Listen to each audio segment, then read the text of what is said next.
നമസ്കാരം. ഞാനിപ്പോൾ നിൽക്കുന്നത് തിരുവനന്തപുരം ജില്ലയിൽ വെള്ളയാനി എന്ന പറയുന്ന സ്ഥലത്ത് ഷൈജു എന്ന് പറയുന്ന കർഷകന്റെ വാഴത്തോട്ടത്തിലാണ്. ഇവിടെ നമ്മൾ 4 തവണ നമ്മുടെ റാംസെയ്ഡ്സിന്റെ ലിക്വിഡ് വളങ്ങൾ ഉപയോഗിച്ചിട്ടുണ്ട്. അപ്പോൾ നമുക്ക് കർഷകന്റെ അഭിപ്രായം നമുക്ക് കേൾക്കാം. നമസ്കാരം, എന്റെ പേര് ഷൈജു എന്നാണ്. കല്ലൂർ പഞ്ചായത്തിലെ 1-ാം വാർഡിലെ പാപ്പാഞ്ചേരി എന്നുള്ള സ്ഥലത്ത് ഞാൻ കൃഷി ചെയ്യുകയാണ്. ഈ റാംസെയ്ഡ്സിന്റെ ലിക്വിഡ് കമ്പനിക്കാരനെ കൊണ്ട് സമീപിച്ചപ്പോൾ ആദ്യം നിരസിച്ചിരുന്നു. പിന്നെ അത് ഞാൻ വാങ്ങിച്ച് ഉപയോഗിച്ചു. അപ്പൊ അതിന് വാഴയ്ക്ക് നല്ല മാറ്റമുണ്ട്.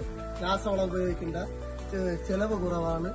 പിന്നെ വാഴയ്ക്ക് അതിയായ വളർച്ചയുണ്ട് ഇപ്പോഴും.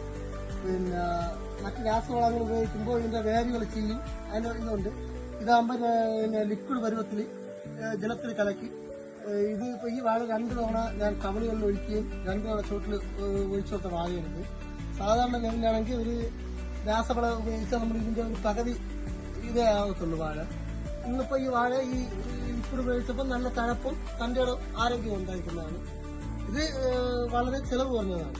നമ്മൾ രാസവളത്തിനെയും കാട്ടി പകുതി കാശ് പോലും ആകത്തില്ല. ഇത് എല്ലാ കർഷകർക്കും എന്റെ ഒരു അനുഭവമായിട്ടാണ് ഞാൻ പറയുന്നത്. ഇത് എല്ലാ കർഷകരും ഉപയോഗിക്കുക. അവർക്ക് ഇത് ഉപയോഗിക്കുമ്പോൾ അതിന്റെ ബെനിഫിറ്റ് മനസ്സിലാവും. ഇതാണ് എനിക്ക് കർഷകർക്ക് പറയാനുള്ളത്.